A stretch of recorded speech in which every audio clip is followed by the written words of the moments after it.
So there are some tools in Zoom that you can use to help you manage a classroom, especially when you are subbing for another teacher and you don't know the students as well. The first question you might have is about student videos. Should they be on? Should they be off?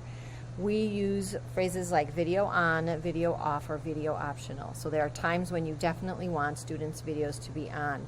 Seeing their faces, expressions can be very helpful in understanding what students know and if they understand.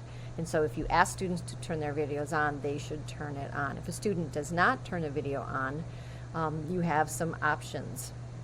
You can, in the chat, you could send a private chat to a student.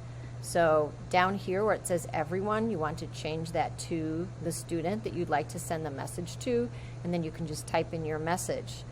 Now, hello Canvas student 8, are you able to turn on your video? And then the student would get the chat. It would appear down here on their screen, and the chat part would flash, and then they could text you back, like saying, actually I'm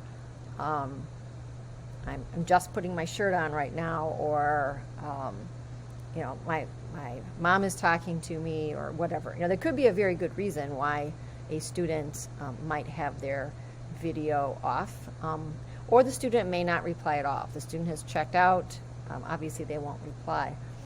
The other thing that you can do is in the participant window here, you can ask to start video. So if you click that, then the student is going to get a message, and the message says, the host has asked you to start your video. And then a button is right there for them to start their video. So those are two more subtle ways that you can connect with a student to ask the student to turn on the video. You do not want to get into any kind of a confrontation with the student about the video being on. If you are concerned, obviously you want to let the teacher know. If a student is being disruptive, what can you do to minimize the disruption in the class?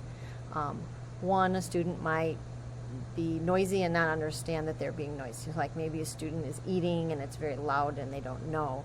Again, you can go up here, ask a student to mute or unmute depending on what their status is. So if the student is unmuted,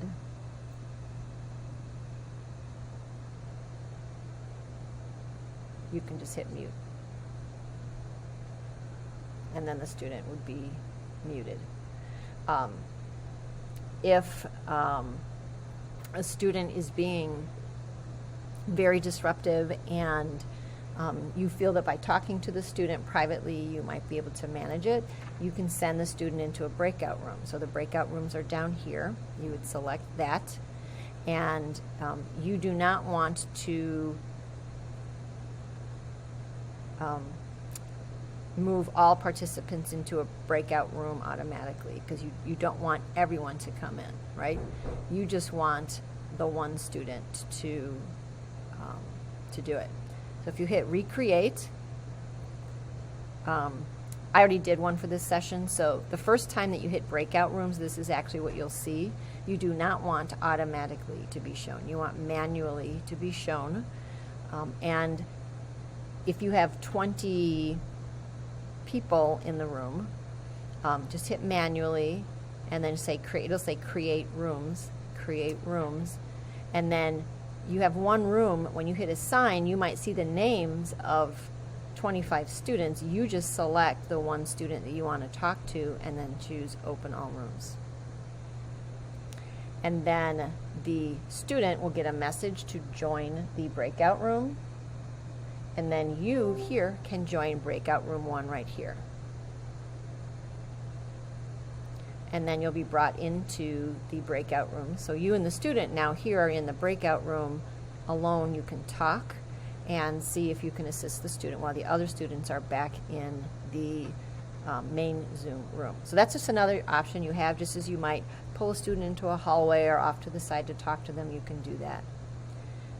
So then you can leave the breakout room. You can go here to breakout room first, and you want to close the room. And then you can return to the main session, and then the student then will have the option to return to the main session.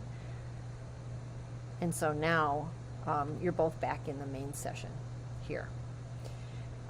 Notice that when you come back in and out of sessions, the participant window closes and the chat window closes, so you may want to open those up again, just so you have them available.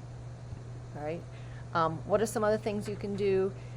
If there was a lot of noise going on and you couldn't stop it, you can quickly mute all over here. Clicking mute all quickly, turns everyone's microphones off. Again, that's just if there's a huge noise and maybe you don't even know where it's coming from, you can just do that.